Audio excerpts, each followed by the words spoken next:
Assalamu alaikum ladies and gentlemen, میں ہوں غزال Ahmad and I welcome you all back to yet another insightful episode of Sama Money.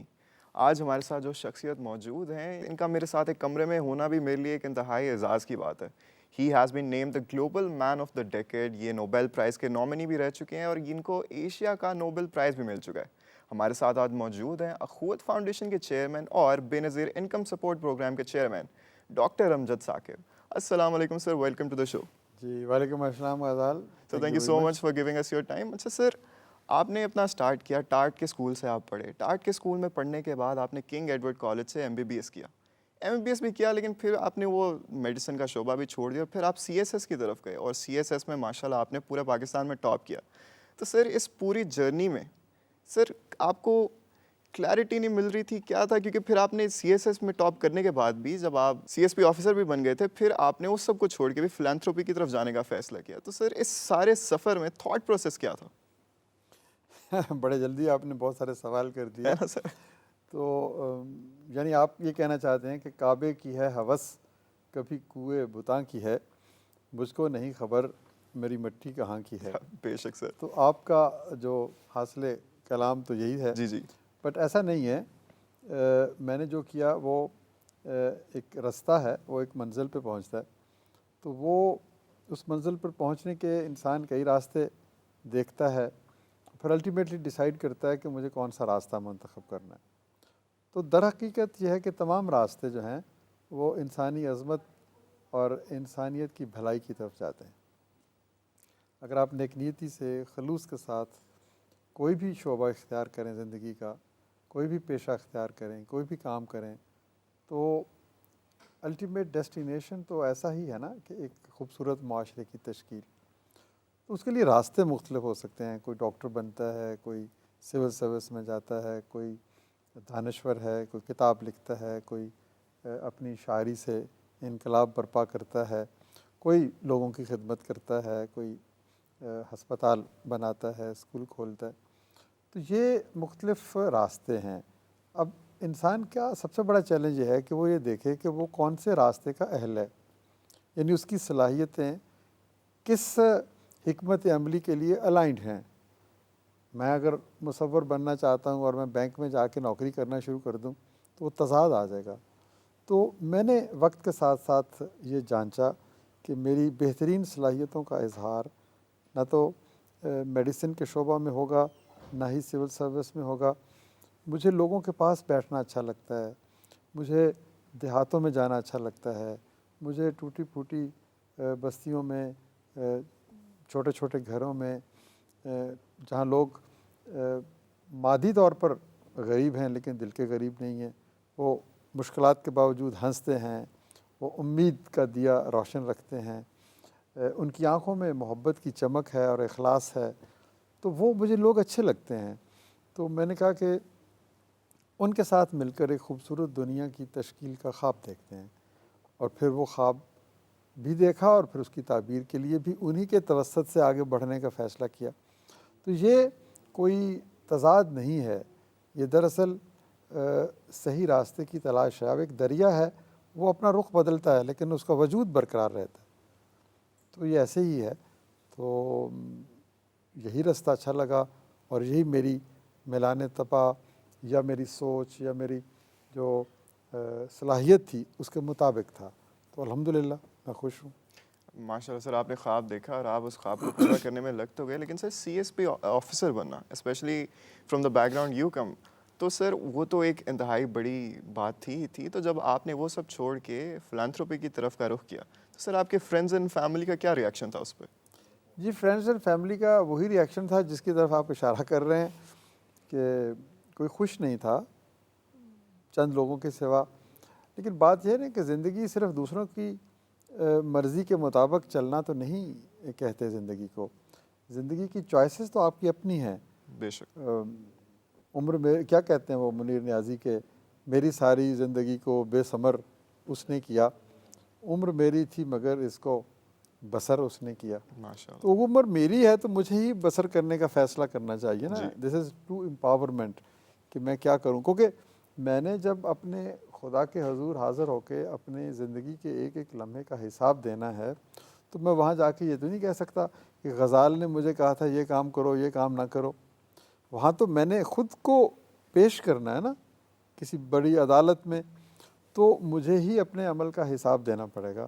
تو جو چیز مجھے جو فہم و فراست تھوڑی یا زیادہ رب کعبہ نے دی الحمدللہ، تو مجھے اس کے مطابق فیصلہ کرنا چاہیے کہ جو کچھ مجھے ملا میں اسے کس طریقے سے اس کی لوگوں کی خدمت کے لیے یا ان کی بہتری کے لیے صرف کروں۔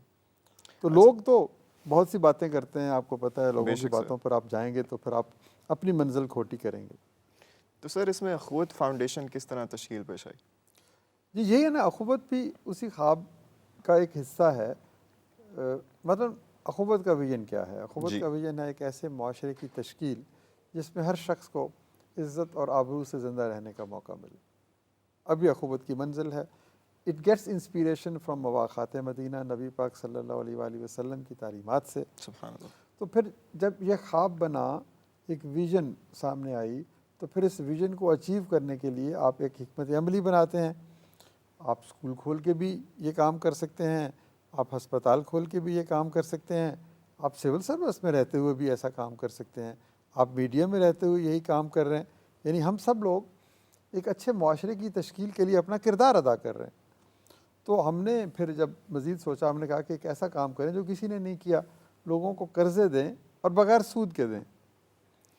تو یوں پھر اخوت کا جو خواب تھا، جو ویژن تھی، اس کو ایک پریکٹیکل شیپ مل گئی، ایک اسٹریٹجی، حکمت عملی مل گئی، ایک طریقہ کار سامنے آ گیا کہ ہم ایسے معاشرے کی تشکیل لوگوں کو فائنینشیل انکلوژن کے ذریعے سے کریں گے، اور جو ہم فائنینشیل انکلوژن یعنی فائنینشیل سروسز لوگوں کو پرووائڈ کریں گے وہ اسلامی اصولوں کے مطابق ہوں گی۔ اس میں سود نہیں لیا جائے گا، اس میں ایثار، قربانی، محبت، بھائی چارہ اور اپنی ذات سے بلند ہو کر دوسروں کی خدمت کی خواہش۔ تو یہ ویسٹرن نالج کچھ اور سکھاتا ہے، لیکن جو ڈیوائن گائیڈنس ہے وہ ویسٹرن نالج سے کہیں افضل ہے۔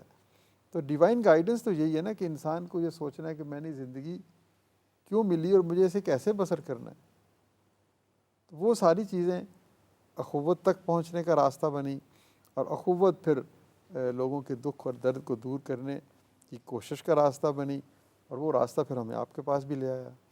چلے سر، آئی ایم گلیڈ کہ وہ راستہ آپ کو ادھر لے آیا۔ اچھا سر، آپ نے جب اخوت کا آغاز کیا، تب جب آپ نے you started the call for donations, تو آپ جانتے ہیں، ہم سب جیسے کہ جانتے ہیں کہ پاکستان میں لوگ ایک دوسرے پر یقین اتنی آسانی سے نہیں کر سکتے، specially when it comes to trusting N G Os. تو سر اس پرابلم کو آپ نے کس طرح ٹیکل کیا؟ دیکھیں، بات یہ ہے کہ دو چیزیں ہیں، ایک نیت جی اور اخلاص۔ جب آپ نیت اور اخلاص سے کام کرتے ہیں نا، تو پھر قدرت کی تمام تر قوتیں آپ کے ہم رکاب ہو جاتی ہیں۔ اور اس کے بعد کیا ہوتا ہے کہ اب آپ ایک انسٹیٹیوشن بناتے ہیں، تو پھر آپ کو لوگوں کو بتانا پڑتا ہے اپنی شفافیت، جسے ٹرانسپیرنسی کہتے ہیں، جی یا پھر اپنی اکاؤنٹیبلٹی جس کو احتساب کہتے ہیں۔ تو یہ دو چیزیں دیکھنے کے بعد لوگوں کا اعتماد بڑھتا ہے۔ میں اگر پہلے دن ہی آپ کے پاس جاؤں کہ مجھے کچھ بہت بڑی رقم دے دیں، تو آپ ظاہر ہے انکار ہی کریں گے، لیکن میں اگر آپ کو چھوٹا سا کو کام کر کے دکھا دوں، تو پھر میں آپ کے دل کے دروازوں پہ دستک دینے کے قابل ہو جاؤں گا۔ تو یہ اس طریقے سے ہے کہ پہلے آپ خواب دیکھیں، پھر آپ اپنا سفر شروع کریں، پھر آپ ٹرانسپیرنسی اور اکاؤنٹیبلٹی جیسی خوبیوں کے ساتھ لے کے چلیں، پھر آپ ڈیمونسٹریٹ کریں، لوگوں کو دکھائیں۔ پہلا قرضہ، دوسرا قرضہ، 10واں قرضہ، 100واں قرضہ مشکل تھا، لیکن 1,00,000واں قرضہ دینا مشکل نہیں تھا، کہ لوگوں کو اعتماد آ گیا تھا کہ ہاں جو پیسے جا رہے ہیں وہ لوگوں کو مل رہے ہیں۔ تو اس وقت ہم نے 40 لاکھ خاندانوں کو قرضہ دیا۔ اب 40 لاکھ خاندانوں سے آپ پوچھ لیں جا کے، وہ اس امر کی گواہی دیں گے کہ ان کو یہ قرضہ ملا۔ کسی نے ان کے گھر کے دروازے پہ آ کے کھڑے ہو کے آواز لگائی کہ آپ سود سے بچو، میں تمہیں اپنا بھائی سمجھتا ہوں۔ تو یوں پھر جب گواہی ملتی ہے تو پھر لوگوں کا اعتماد بھی بڑھتا ہے۔ آپ درست کہتے ہیں کہ ہمارے معاشرے میں ذرا اعتماد کا فقدان ہے۔ لیکن بہت سے لوگ اور بھی تو ہیں ہماری طرح، ہم سے کہیں اچھے لوگ ہیں بے شک. جو کام کرتے ہیں اور لوگ ان پر آنکھوں بند کر کے، مطلب میں آپ کو ایک واقعہ سناتا ہوں. میں بیرون ملک سے آ رہا تھا ایک دفعہ، غالباً اسپین سے آ رہا تھا، تو میں ایئرپورٹ پہ جا رہا تھا جہاز کی طرف، تو اچانک پیچھے سے ایک آدمی دوڑا دوڑا آیا. اس نے مجھے روک لیا، کہنے لگا کہ آپ ڈاکٹر امجد ثاقب ہیں؟ میں نے کہا جی. تو انہوں نے اپنی جیب میں ہاتھ ڈالی اور اس میں کئی $100 تھے، ایک بڑی رقم تھی. وہ انہوں نے نکال کے میری جیب میں ڈال دی. تو میں نے کہا آپ کو میں نہیں جانتا اور ایسے میں رقم نہیں لے سکتا، یہ تو ایک ہمارا باقاعدہ نظام ہے، آپ بینک میں بھیجیں، آپ اس کی رسید لیں، مجھے کیا پتہ. تو اس نے کہا کہ نہیں، میرے پاس اتنا وقت نہیں ہے کہ میں رسید لوں، مجھے نہیں پتہ میں زندہ ہوں یا نہیں ہوں گا کل. تو اب کیا کہا جا سکتا ہے کہ یہ تو الٹیمیٹ ٹرسٹ کی مینیفیسٹیشن ہے نا، کہ اچانک آپ جا رہے ہیں ایک رستے پہ، ایئرپورٹ پہ ایک آدمی دوڑا دوڑا آتا ہے، آپ کا نام پوچھتا ہے اور پیسے دے کے بھاگ جاتا ہے. مطلب اس کو جلدی تھی غائب ہونے کی. اس نے کہا کہ میرا کوئی نام نہیں ہے. میں نے پوچھا آپ کا نام کیا؟ کہتا ہے میرا کوئی نام نہیں ہے. میں نے کہا کہ ہم آپ کے رسید میں کیا لکھیں؟ اس نے کہا اپنا نام لکھ دیں. تو یہ اس طرح کے واقعات پھر قدرت کی طرف سے رونما ہوتے ہیں. اس طرح سے پھر وہ جو ایک تصور ہوتا ہے نا، وہ حقیقت بنتا ہے، پھر وہ ایک تحریک بنتا ہے، پھر وہ ایک کارواں بنتا ہے. تو الحمدللہ یہ اللہ کی رحمت ہے کہ لوگ یقین کرتے ہیں.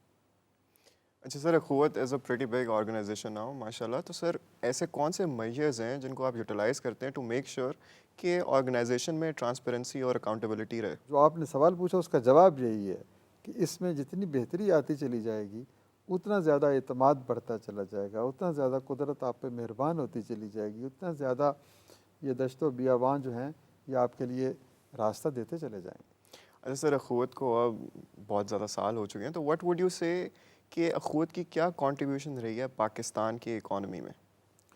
دیکھیں، اس کو اگر ہم اکانومسٹ کی نظروں سے دیکھیں تو ایک اور طرح کا نتیجہ نکلے گا. ایک ماہر سماجیات یا عمرانیات کی نظر سے دیکھیں تو ایک اور طرح کا نتیجہ نکلے گا. کسی پولیٹیکل سائنس کے ایکسپرٹ کی نظر سے دیکھیں تو اور طرح کا نتیجہ نکلے گا. مثلا بظاہر ہم یہ کہتے ہیں جی ہم لوگوں کو قرضہ دیتے ہیں تاکہ جی وہ کاروبار کریں، ان کی آمدنی بڑھے اور وہ غربت سے نکلے. تو پھر آپ کہیں گے اچھا اس کا مطلب یہ ہے کہ اس شخص کی آپ نے آمدنی میں اضافہ کر دیا. ایگزیکٹلی. ٹھیک ہے. جی. لیکن میرے نزدیک آمدنی میں اضافہ کوئی الٹیمیٹ میجر نہیں ہے کسی بھی معاشرے کی عظمت کا. غربت مال و دولت سے محرومی نہیں ہے، غربت اصل میں اکیلے رہ جانے کا نام ہے. میں کہتا ہوں کہ اگر کسی شخص کا تو کوئی دوست نہیں ہے تو وہ غریب ہے. وہ کسی کے پاس جا کے تو آنسو نہیں بہا سکتا، دل کی بات نہیں کہہ سکتا. ہم تنہا ہو گئے ہیں، خزاں رسیدہ درخت کے پتوں کی طرح. تو اب میں یہ کبھی بھی دعویٰ نہیں کروں گا کہ ہم نے 200 ارب روپے دیے، اور کچھ لوگ کہتے ہیں اس 200 ارب کے نتیجے میں 2000 ارب کی دولت جنریٹ ہوتی ہے اور وہ پھر 40 لاکھ گرانوں میں ایکیٹیبلی ڈسٹریبیوٹ بھی ہوتی ہے. ماشاء اللہ. لیکن میں یہ کہوں گا کہ اس کے نتیجے میں غربت کم ہوئی یا نہیں ہوئی، یہ کوئی فیصلہ کرنے والا ہے معیشت دان تو وہ کر لے. جو چیز میں جس سے مطمئن ہوں، میرے ساتھی مطمئن ہیں، ہمارا ادارہ مطمئن ہے، وہ یہ ہے کہ 40 لاکھ گھرانوں کو ہم نے جو قرض دیا، آمدنی بڑھی یا نہیں بڑھی یہ آپ خود فیصلہ کر لیں. لیکن یہ بات ایک میں حتمی طور پر کہہ سکتا ہوں کہ ان کو یہ احساس ہوا کہ اس دور میں ہم تنہا نہیں ہیں، اکیلے نہیں ہیں. ہم اکیلے نہیں ہیں. ماشاء کوئی اللہ سر. اس معاشرے میں لوگ ہیں جو ہمارا ہاتھ تھامنے کے لیے تیار ہیں، جو ہمیں نہ جانتے ہوئے بھی ہمیں 10,000 50,000 1 لاکھ روپے قرض حسن دے رہے ہیں، اور ہمارے پاس کوئی کولیٹرل بھی نہیں ہے جس کو ہم گروی رکھ کے بینک سے قرضے لیتے ہیں، تو ہم پر اعتماد کر رہے ہیں. تو ہم معاشی سطح پر کوئی تبدیلی کا باعث بن رہے ہیں یا نہیں بن رہے، that is absolutely different thing. ہم اخلاقی جو ایک آپ سمجھیں کہ جو ویلیو کریشن ہے نا معاشرے میں، کسی معاشرے میں دکھ درد کا جو علاج ہے، کسی کے ساتھ محبت کا اظہار ہے، دوستی کا اظہار ہے، کسی کا آج کے دور میں آپ ہاتھ تھام کے کہہ لیں کہ مجھے آپ سے بڑی محبت ہے، میں آپ کی بہت عزت کرتا ہوں، میں آپ کے دکھ درد میں شریک ہوں، صرف انہی الفاظ سے اس آدمی کا وہ دن گزر جائے گا، خوبصورتی سے، خوشی سے۔ تو ہمارے پروگرام کو اگر آپ نے میجر کرنا نا اس کا امپیکٹ، تو وہ معاشی بھی ہے، سماجی بھی ہے، اخلاقی بھی ہے اور روحانی بھی۔ اچھا سر، اگر ہم معاشی طریقے سے ہی دیکھیں تو ابھی بھی زیادہ تر لوگ جو ہیں ہماری پاورٹی لائن کے قریب اور زیادہ تر اس کے نیچے ہیں، تو sir how do you think in your opinion کہ ہم اس ریشو کو بہتر کر سکتے ہیں؟ بہتر یہی کر سکتے ہیں جی، ہم نے تو ایک سمپل سا علاج پیش کیا ہے، جی ہم اسے مواخات کہتے ہیں۔ اب آپ نے خود ہی کہا جی کچھ لوگ غربت کی سطح کے نیچے ہیں، کچھ لوگ اوپر ہیں۔ میں آپ کی اس بات کو مان لوں اور اس کو ٹرانسلیٹ کروں اسٹیٹسٹکس میں، تو آپ مجھے اجازت دیں تو میں کہوں کہ 50% لوگ غریب ہیں، 50% غریب نہیں ہیں۔ ایک براڈر سی ایک جی اسٹیٹمنٹ ہم دے رہے ہیں۔ تو جو 50% غریب نہیں ہیں ان میں سے میں ایک شخص کو کہوں کہ تم اٹھو اور یہ جو 50% غریب ہے ان میں سے ایک شخص جو غریب ہے اس کو اپنا دوست بنا لو۔ دوست بنانے کا مطلب یہ ہے کہ تم اس کے خوشی غمی میں شریک ہو جاؤ، اس سے پوچھو کہ تمہیں زندگی میں آگے بڑھنے کے لیے کس شے کی ضرورت ہے۔ اس کے بچے کو تعلیم کی ضرورت ہے تو تم اپنے بچوں کو تعلیم دے رہے ہو، ایک اس کے بچے کو تعلیم دے دو۔ اس کو کاروبار کے لیے قرضہ چاہیے، وہ قرضہ دے دو۔ اس کے بچے کو ہنر چاہیے، وہ ہنر دے دو۔ اس کو گھر کی تعمیر کے لیے کچھ مدد چاہیے، تو بھکاری بنتے ہوئے نہیں، دوست بنتے ہوئے اس کو تم قرض دے دو۔ تو یوں 50% کے ساتھ دوستی کر لیں تو کیا ایک بہتر معاشرہ نہیں بن سکتا؟ بن سکتا ہے سر۔ تو یہ حل جو ہے یہ میرا حل دیا ہوا نہیں ہے، یہ نبی پاک صلی اللہ علیہ وآلہ وسلم کا دیا ہوا حل ہے۔ انہوں نے اس پورے تصور کو مواخات کہا، اور پھر اس کا عملی مظاہرہ 1450 برس قبل بھی ہوا جب مہاجرین مکہ اور انصار مدینہ کے درمیان یہی رشتہ قائم ہوا۔ تو بات یہ ہے کہ آج بھی ہو جو ابراہیم کا ایماں پیدا، آگ کر سکتی ہے انداز گلستان پیدا۔ کیا بات ہے بات سر۔ یہ ہے کہ ہم آج کے دکھ درد کا علاج اگر اپنی روایت سے ڈھونڈیں، ڈیوائن گائیڈنس سے ڈھونڈیں، ہم نے شکست تسلیم کر لی ہے ویسٹرن نالج کے روبرو، اس میں ہمارا حل نہیں ہے۔ خاص ہے ترکیب میں قوم رسول ہاشمی۔ تو ہم میرے نزدیک دس از مائی کنوکشن کہ ہمارے مسائل کا حل ڈیوائن گائیڈنس میں ہے اور پروفٹ صلی اللہ علیہ وآلہ وسلم کی سنت پر عمل کرنے میں ہے۔ یہ نقطہ ہم بھول گئے ہیں اور ہم اپنی دکھوں کا علاج کبھی نیو یارک میں، لندن میں، جنیوا میں، نہ جانے کہاں کہاں ڈھونڈتے ہیں، ہارورڈ میں، آکسفورڈ میں، وہاں سے نہیں ملے گا کچھ۔ اچھا سر، ہم دیکھتے ہیں کہ ہر سال برین ڈرینیج جو ہے ہمارا، جو ہمارے یوتھ ہے وہ ہمارے ملک کو لاکھوں کی تعداد میں چھوڑ کر جائی جا رہی ہے، اور ہر سال یہ جو ریشو ہے یہ بڑھتا چلا جا رہا ہے۔ تو سر ان نوجوانوں کے لیے جو بھی پاکستان میں موجود ہیں اور کچھ ایسا سوچ بھی رہے ہیں، تو ان کے لیے آپ لوگوں کے اخوت کے کیا اقدامات ہیں؟ دیکھیے، ہمارے اقدامات سے پہلے میں یہ کہنا چاہوں گا کہ ہمیں یہ غور و فکر کرنا ہے کہ ہم وہ کیوں جا رہے ہیں۔ ہمارے اسکول کی، ہمارے کالج کی، ہماری یونیورسٹی کی کیا تربیت ہے؟ ہم کون سا علم ان کو دے رہے ہیں؟ ہم خود سے ان کو بتا رہے ہیں کہ بھائی اصل علم تو باہر ہے؟ ایگزیکٹلی۔ تو اصل علم باہر نہیں ہے، علم کا منبع جو ہے وہ مشرق ہے، مغرب نہیں ہے۔ تو یہ ایک بہت طویل بحث ہے کہ ہم نے ان کو وہ علم ہی نہیں دیا جس کی بنیاد پر وہ فیصلہ کر سکیں کہ ان کو پاکستان میں رہنا چاہیے، یہاں رہنا چاہیے، باہر رہنا چاہیے۔ مجھے خدا نے تخلیق کیا ہے اس مٹی کے، تو مجھے جو سمجھ بوجھ دی ہے وہ مجھے پہلا میرا فرض ہے کہ میں یہاں پر جو غربت ہے اس کو تو ختم کروں۔ لیکن سر جو لیک آف ان امپلائمنٹ ہے اس کا کیا؟ لیک آف ان امپلائمنٹ جو ہماری اپنی خامی ہے۔ آج آپ آئی ٹی کے میدان میں چلے جائیں، جو مرضی سیکھ لیں، آپ یہیں بیٹھے ہوئے لاکھوں روپے کما سکتے ہیں۔ ٹرو۔ ہم یہاں پر محنت نہیں کرتے۔ ہمارا سب سے بڑی اسٹرینتھ زراعت ہے، لائف سٹاک ہے۔ آپ دیکھ لیجئے، کسی کسان کا بیٹا، کسی زمیندار کا بیٹا پڑھنے کے بعد واپس گاؤں تو جاتا نہیں ہے، why doesn't he deploy his knowledge in improving the rural economy? Agriculture economist ہیں ہمارے, ہم اکنامکس کا علم دیتے ہیں, تو وہ بچہ جب وہ علم لے کر اپنے گاؤں کی اکانومی کو ٹھیک نہیں کر سکتا تو پھر اس کا مطلب ہے ہم نے اس کو درست علم نہیں دیا. تو coming back to your question, لوگ باہر جاتے ہیں, جائیں, ضرور جائیں, سیکھیں, پڑھیں, دنیا کو دیکھیں, پھر واپس لوٹ کے بھی آئیں. پھر ہمارے ملک میں بھی naturally I will like to, جو آپ بات کہنا چاہتے ہیں اس کو میں ری ایٹریٹ کروں گا کہ ہمارے ملک میں امپلائمنٹ اپرچونیٹیز بھی کریٹ ہونی چاہیے, اور ہمیں سوچنا چاہیے کہ کون سے شعبے ہیں جس میں ہم اپنی امپلائمنٹ کو انہینس کر سکتے ہیں.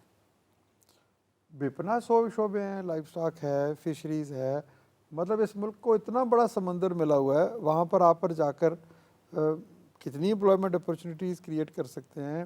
سولر کا ایک میدان ہے, مطلب اب ونڈ کی انرجی کا میدان ہے, آئی ٹی کا میدان ہے.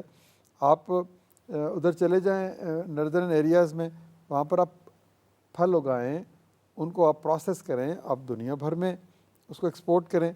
ہم اپنے نالج کو لوکل اور انڈیجنس ریئلٹیز کے ساتھ الائنڈ نہیں کر پا رہے, اور ہم سمجھتے ہیں کہ دولت کے خزانے باہر ہیں.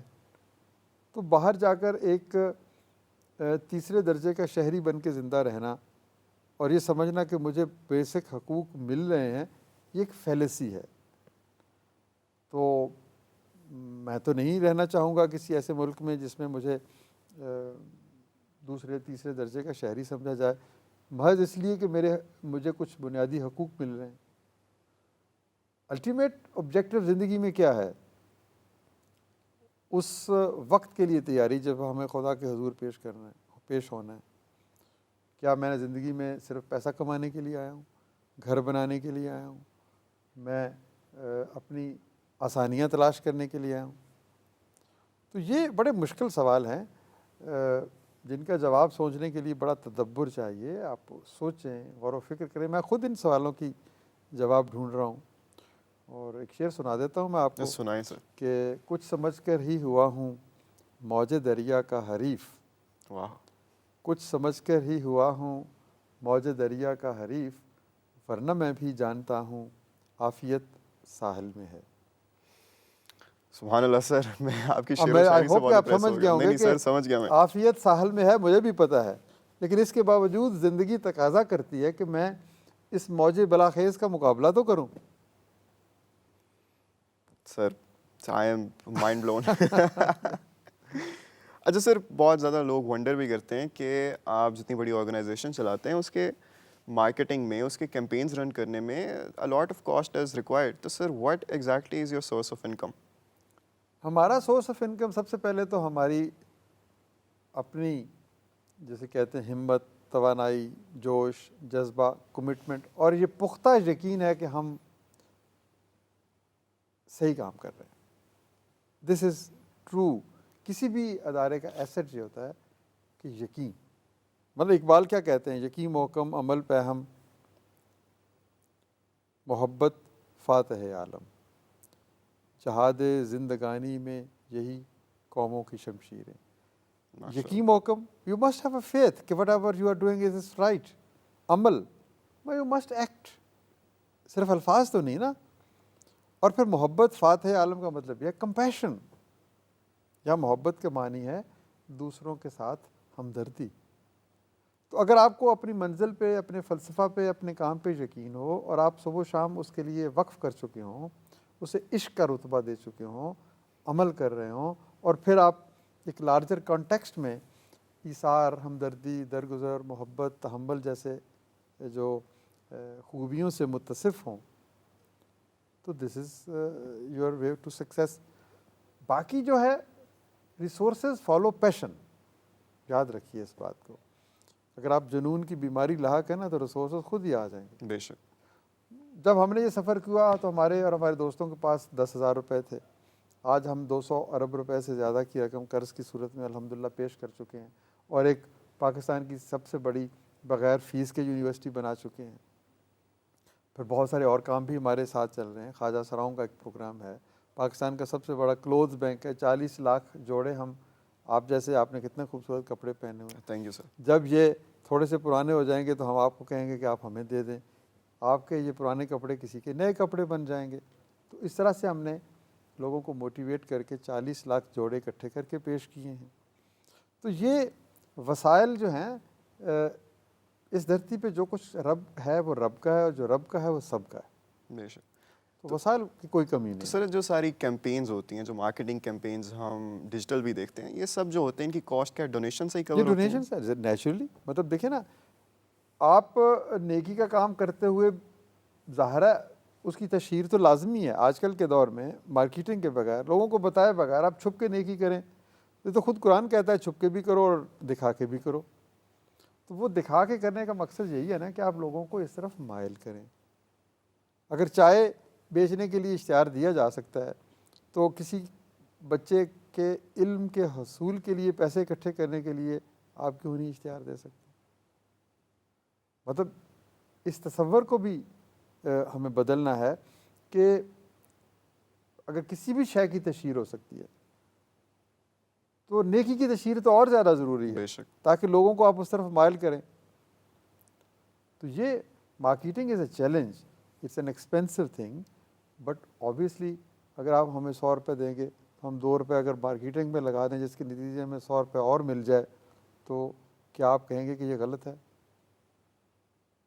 مطلب جو ہے نا سوشل انٹرپرینورشپ اور اکنامک انٹرپرینورشپ, اس کے اصول بنیادی ایک ہی ہیں. اس میں بھی ہیومن ریسورس چاہیے, اس میں بھی مارکیٹنگ چاہیے, اس میں بھی ٹرانسپیرنسی چاہیے, اس میں بھی ایکسپرٹیز چاہیے, اس میں بھی آئی ٹی چاہیے, ساری چیزیں چاہیے سوشل انٹرپرینورشپ میں. تو اس پہ بھی پیسہ خرچ کرنا چاہیے. بے شک. اکنامک انٹرپرینورشپ میں جب آپ پیسہ خرچ کرتے ہیں تو اس کا جو ڈیویڈنڈ آتا ہے وہ آپ کی جیب میں جاتا ہے. سوشل انٹرپرینورشپ میں جو آپ پیسہ خرچ کرتے ہیں اس کا جو ڈیویڈنڈ آتا ہے وہ آپ کی جیب میں نہیں جاتا, وہ معاشرے کو ملتا ہے. تو اصول تو ایک جیسے ہیں. تو گھر بیٹھے ہوئے تو پھر آپ کو کوئی پیسے نہیں دے گا, بتانا تو پڑے گا. ایگزیکٹلی. ہمیں اکثر لوگ کہتے ہیں جی آپ کی کہانی بڑی خوبصورت ہے, you have a great story but you don't have a good story teller. جب تک اس کہانی کو زبان زد عام نہیں بنائیں گے, جب تک اس کہانی کو گھر گھر, جو 50% لوگوں کو میں کہہ رہا ہوں کہ 50% لوگوں سے مواخات کریں, تو جب تک میں ان 50% لوگوں کو نہیں بتاؤں گا کیسے میں ان کو جھنجھوڑوں گا. ایگزیکٹلی. تو وہ ظاہر ہے آج کل آپ مجھے بتائیں نا کہ کیا سوشل میڈیا مفت وہ کرتے, پھر تو ہم خوش ہوں گے, نہیں. پیسے دینے پڑتے. ایگزیکٹلی. اچھا سر, تو جب آپ کو پتہ لگا کہ آپ نے CSS میں ٹاپ کر لیا, تو سر اس ٹائم آپ کے جذبات کس طرح کے تھے؟ بہت خوشی ہوئی تھی. یہ میں آپ کو بتاؤں بڑا ایک آپ کو دلچسپ بات, جی. کہ جس وقت میری رزلٹ آیا CSS کا, مجھے پتہ چلا میری پوزیشن ہے, تو جو مجھے ایکسائٹمنٹ ہوئی تھی, جو مجھے خوشی ہوئی تھی, 18 سال بعد وہی ایکسائٹمنٹ اور خوشی ہوئی تھی جب میں اپنے استعفیٰ کے اوپر, ریزگنیشن کے اوپر دستخط کر رہا تھا. ماشاء اللہ. آپ کہیں گے کہ بھئی یہ کیا بات ہے, یہ تو الٹ بات ہوگی. بٹ اس وقت بھی مجھے the excitement was کہ I am doing something extraordinary. یہاں پر بھی یہی ایکسائٹمنٹ تھی کہ I am doing something different. نہ جانے زندگی مجھ پر کیا مہربان ہوگی یا نہیں ہوگی, تو بٹ آئی واز کانفیڈنٹ کہ میں انشاءاللہ کچھ نہ کچھ کروں گا. تو یہ تضاد کہہ لیں آپ اس کو, یا اس کو سیلف بیلیف کہہ لیں, یا اس کو اپنی لارجر ویژن کے ساتھ آپ کی الائنمنٹ کہہ لیں, خدا کی رحمتوں پر یقین کہہ لیں. کیونکہ دیکھیں رزق جو ہے نا وہ لکھا ہوا ہے, لکھا ہوا ہے. یہ زبانی کلامی بات نہیں ہے, میں نے اس کو پرکھا ہے. زندگی کے ہر لمحے میں میں نے یہ سبق سیکھا ہے. ایسے ایسے دروازوں سے آپ کے اوپر رزق کی کشادگی ہوتی ہے, آپ کو اندازہ ہی نہیں ہوتا. تو انسان کو دولت کے لیے زندگی نہیں گزارنی چاہیے, کسی مقصد کے لیے زندگی گزارنی چاہیے. اچھا سر, آپ ساتھ ہی ساتھ بے نظیر انکم سپورٹ کے چیئرمین بھی ہیں, تو سر آپ سب سے پہلے تو مجھے یہ بتائیں کہ why did you choose this post اور ایکسیپٹ دس پوسٹ؟ نہیں, ہاں دوسرا بات آپ کی درست ہے. جی جی جی. کہ I accepted this because I thought کہ میرا 25 سال کا جو غربت کے خاتمے کے خلاف تجربہ ہے اس کو ایک اور ڈائمینشن مل سکتی ہے. دیکھیں بے نظیر انکم سپورٹ پروگرام 1 کروڑ خاندانوں کو اپنی آغوش میں لینے کا نام ہے۔ اس ریاست نے 1 کروڑ خاندان، جن کو 6 سے ضرب دیں تو 6 کروڑ افراد بنتے ہیں، ان کی امدادی پروگرام ہے ان کے لیے۔ اگر وہ 25-30 ہزار روپے کما رہے ہیں، ان کو 5-6 ہزار روپے آپ اضافی دے رہے ہیں، یعنی آپ ان پر غربت کی شدت کو کم کر رہے ہیں۔ تو یہ تو ایک میں سمجھتا ہوں کہ فلاحی ریاست کی طرف قدم ہے۔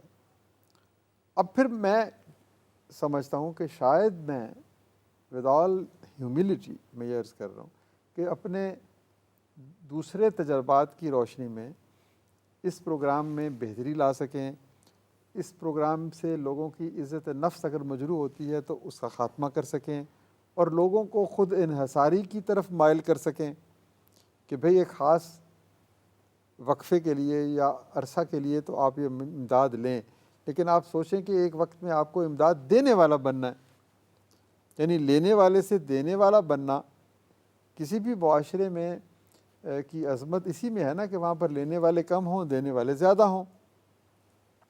تو میں سمجھتا ہوں کہ with my experience of public sector, private sector, civil society, international exposure, الحمدللہ جو کچھ بھی وہ کہتے ہیں نا کہ دنیا نے تجربات و حوادث کی شکل میں جو کچھ مجھے دیا ہے وہ لوٹا رہا ہوں میں۔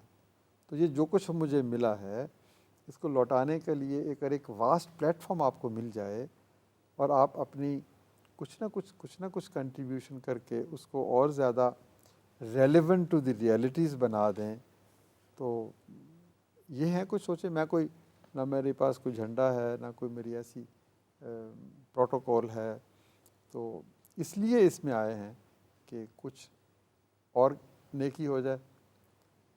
تو سر آپ کے کیا ویژن اور گولز ہیں اس پرٹیکولر پروگرام کو لے کر؟ آپ کس طرح اس کو ری شیپ کرنا چاہتے ہیں؟ اس میں سر بہت ساری چیزیں ہیں۔ ہم ایک تو سب سے پہلے تو اس تصور کو ختم کرنا چاہتے ہیں۔ لوگ کہتے ہیں یہ بھیکاری بنا رہے ہیں آپ۔ بھائی میں اپنے بھائی کی یا اپنی بہن کی جس کی 20-25 ہزار روپے تنخواہ ہے، اس کا گزارا نہیں ہو رہا، اس کا بچہ اسکول نہیں جاتا، میں کہتا ہوں یہ بہن میری طرف سے 5 ہزار روپے لو، اپنے بچے کو اسکول بھیجو، تو کیا یہ بھیک ہے؟ یہ تو اس کا حق ہے، میرا فرض ہے۔ تو ہم اگر ان 1 کروڑ گھرانوں کی مدد کر رہے ہیں تو ہمارا فرض ہے کہ ہم تمام جہان کی عیش و عشرت کیا ایلیٹ کے لیے ہے، یا بڑی بڑی گاڑیاں کیا ایلیٹ کے لیے؟ ان کو کم قیمت پہ آپ قرضہ دیں، کم قیمت پہ آپ پٹرول دیں، اور ان کو رہائش بھی دیں، ان کو یہ بھی دیں، ان کو وہ بھی دیں۔ ایک غریب آدمی کو چند ہزار روپے مل جائیں تو ہماری ساری دانشوری اس بات پہ آ کے رک جاتی ہے کہ ہم نے تو اس کو بھیکاری بنا دیا۔ ایک تو اس تصور کو بدلنا۔ دوسرا، yes I agree to some extent کہ ایک عرصے کے بعد اس کو یا تو ہنر دے دیں یا تعلیم دے دیں، تاکہ انٹر جنریشنل پاورٹی ختم تو کرنی ہے نا۔ یہ تو نہیں کہ غریب کا بچہ غریب ہی رہے گا۔ غریب کا بچے کو نسل در نسل غربت کو کیسے ختم کریں؟ سیلف سفیشینٹ بنا کے دیکھیں، یا تعلیم دیں گے یا ہنر دیں گے، اس کے بعد وہ سیلف سفیشینٹ بنے گا نا۔ اپنے پاؤں پہ کیسے کھڑا ہوگا وہ؟ سیکھ کے۔ کیا سیکھے گا وہ؟ یا تو وہ علم حاصل کرے گا یا ہنر حاصل کرے گا۔ اب میں اگر الحمدللہ اس جگہ پر آپ کے روبرو بیٹھا ہوں، تو میرے ماں باپ اگر مجھے ٹاٹ کے اسکول میں بھی نہ بھیجتے تو شاید میں آج یہاں نہ ہوتا۔ بے شک۔ تو education is the great equaliser. Education سے ہی آپ دیکھ لیں اپنے ارد گرد، دوسری سطح پر آپ دیکھیں، ہاں وہ آدمی آگے بڑھا ہے جس کے پاس سرمایہ آ گیا اور اس نے کاروبار کیا۔ فٹ پاتھ پر بیٹھے ہوئے لوگوں کو میں نے ٹیکسٹائل مل کا مالک بنتے ہوئے دیکھا ہے۔ پھر تیسری سطح پر ہے ہنر، جن کے پاس ہنر ہے، جو آئی ٹی کا ہنر جانتے ہیں، وہ 10-10 لاکھ روپے کما رہے ہیں۔ I T is a skill. جو ہاسپٹیلٹی مینجمنٹ کا اسکل، جو یہاں پر 5 اسٹار ہوٹل میں جو چیف شیف ہوتا ہے نا، اس کی تنخواہ 50 لاکھ سے کم نہیں ہے، ہنر ہے نا۔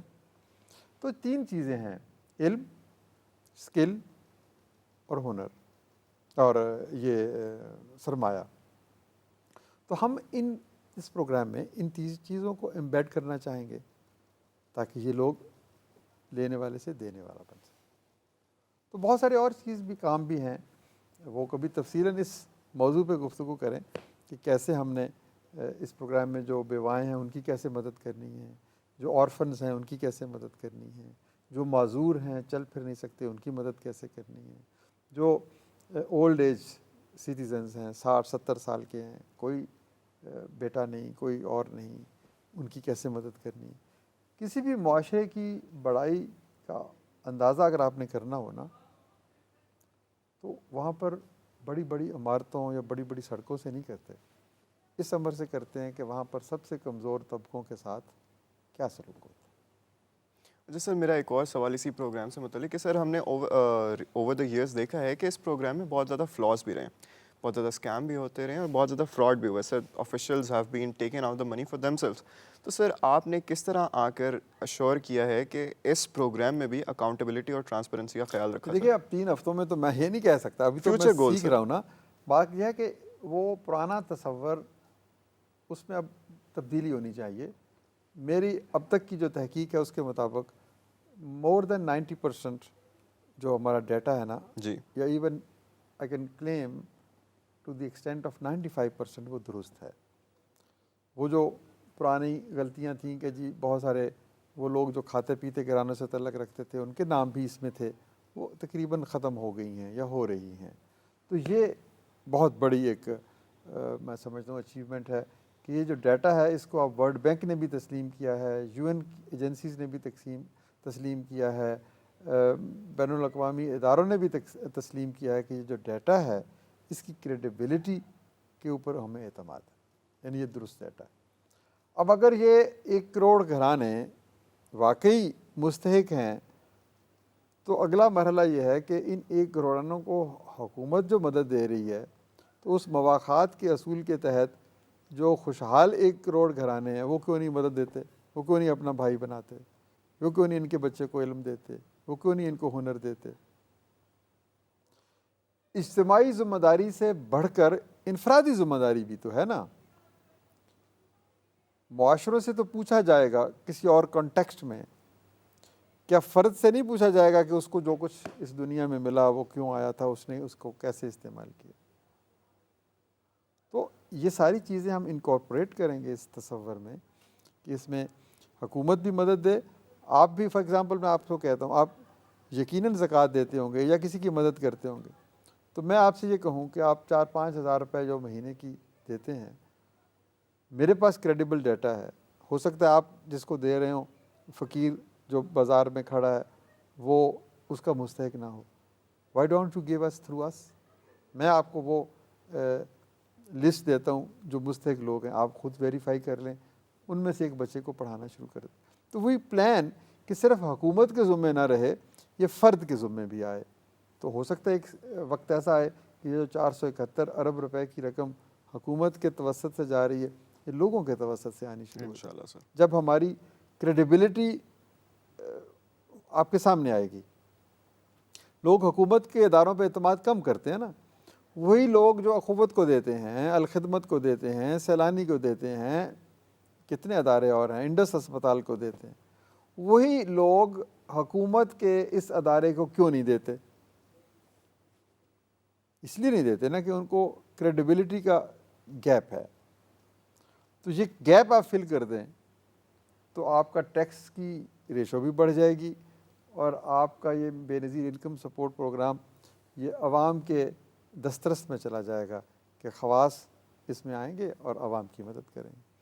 اچھا سر, اب وقت ہو گیا ہمارے پبلک پول سیگمنٹ کا. اس پہ ہوتا کچھ یوں ہے کہ ہم اپنے سوشل میڈیا پر جس بھی گیسٹ نے آنا ہوتا ہے اس کے متعلق ایک پوسٹ لکھ دیتے ہیں, اور پھر جتنے بھی آپ کے چاہنے والے ہیں اور ہمارے دیکھنے والے ہیں وہ جو بھی سوالات یا جو بھی ان کے جذبات ہوتے ہیں آپ کے لیے وہ ہمارے پاس چھوڑ جاتے ہیں. تو سر اگلا سوال آتا ہے میمونہ طاہر کی طرف سے. میمونہ پوچھ رہی ہیں کہ I want to do an internship in your organization, please tell me the procedure. ہمارے پاس اخوت میں کرنا چاہتی ہیں تو اخوت کی ویب سائٹ پہ جائیں. اگر آپ کو بسٹ میں ہم کرا دیں, آپ نے اور زیادہ گہری غربت دیکھنی ہے تو وہاں پر آ جائیں. آئی اپریشیٹ کہ جو انٹرنشپ کرنا چاہتا ہے اس کا مطلب ہے کہ وہ غربت کو اپنی نظر سے دیکھنا چاہتا ہے اور پھر دیکھنے کے بعد اس کا حل ڈھونڈنا چاہتا ہے. ایگزیکٹلی. تو وی ول بی ویری ہیپی. آپ ان کا نمبر ہمیں فارورڈ کر دیں, ہم خود رابطہ کر لیں گے. ٹھیک ہے سر. اچھا سر, اگلا سوال آتا ہے شہزاد کامران کی طرف سے. شہزاد کامران کا بھی وہ پوچھ رہے ہیں کہ what are some of the strategies you use in order to run the business interest free. دیکھیں اس کے لیے آپ ہماری ویب سائٹ پڑھیں یا میری کتاب پڑھیں. اب آپ کہیں گے کہ آپ اپنی کتاب کی مارکیٹنگ کر رہے ہیں. نہیں نہیں نہیں سر. اخوت کا سفر ایک کتاب ہے, وہ پڑھیں. اور ایک کتاب میری ہے 4 آدمی, وہ پڑھیں. ویب سائٹ پہ میرا ای میل ایڈریس لکھا ہوا ہے, ای میل کر دیں. یا ہمارے تقریباً 400 شہروں میں کوئی 750-800 دفاتر ہیں. ہمارے دفتر میں ایک دن گزاریں اور ان بچوں کو وہاں پر جو دفتر میں بیٹھے ہوئے ان کو کہیں کہ میں صرف دیکھنے آیا ہوں کہ آپ کیا کرتے ہیں. تو آپ ایک خاموش تماشائی کی طرح ہر کام کو ہوتا ہوا دیکھیں. لوگ آ رہے ہیں, آپ لوگوں سے پوچھیں آپ کیوں آ رہے ہیں, آپ قرضہ لے رہے ہیں کیوں لے رہے ہیں, واپس کر رہے ہیں کیوں کر رہے ہیں, اس سے کیا فائدہ ہوا.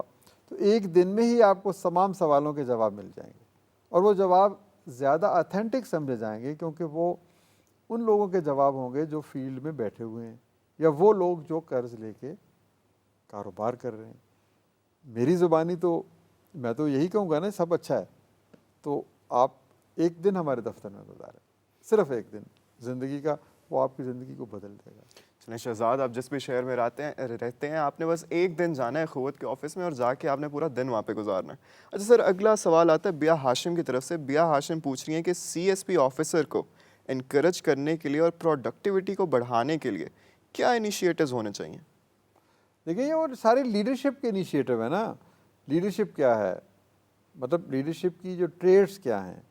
لیڈرشپ کی ٹریڈس ہیں integrity, honesty, diligence, accountability, empathy, team building. یہ ساری خوبیاں اگر آپ کے اندر ہیں تو یو آر اے لیڈر. جب آپ لیڈر ہیں تو پھر جو بھی آپ کو ذمہ داری ملے گی وہ آپ اس کو اکمپلش کریں گے. تو لارجر پرسپیکٹو میں ہم نے کچھ بنیادی اصول پہلے ڈسکس کیے ہیں, ٹرانسپیرنسی وغیرہ یہ جو چیزیں ہیں. تو آپ کی انڈیویژول ٹریڈس کی میں بات کر رہا ہوں. آنیسٹی, کمٹمنٹ, پیشن, جنون, اور پھر ability to transcend ones own self. سبحان اللہ. کیا خواب صرف میرے ہی ہیں؟ خواب اس ماں کے بھی ہیں جس کے بچے کے پاس اسکول جانے کے لیے فیس نہیں ہے. دس از ٹرو رول. جب ہم اس کنٹیکسٹ میں دیکھیں گے تو ہم پھر ایک خوبصورت معاشرہ بنائیں گے. اچھا سر, اگلا سوال آ رہا ہے کائنات کی طرف سے. کائنات کہہ رہی ہیں کہ آپ ٹیچرز کی پے کیوں نہیں بڑھاتے ہیں؟ آپ کے انسٹیٹیوٹس میں ٹیچرز سخت محنت کرتے ہیں. جی دیکھیں, ہمارے پاس 2 طرح کے ٹیچرز ہیں. ایک ہم حکومت کے اسکول چلاتے ہیں جی. اور وہ اسکول ایسے ہیں کہ اس میں ایک گاؤں میں اسکول ہے, تو گاؤں سے ہی ہم کسی خاتون کو ڈھونڈتے ہیں اور اس کو ہم ایک اسٹائپنڈ دیتے ہیں, جو آپ بالکل یہ کائنات درست کہہ رہی ہیں وہ کم ہوتا ہے. لیکن وہ کم اس لیے ہوتا ہے کہ جتنی رقم ہمیں حکومت نے دینی ہے اتنی ہی رقم ہم نے ان کو دینی.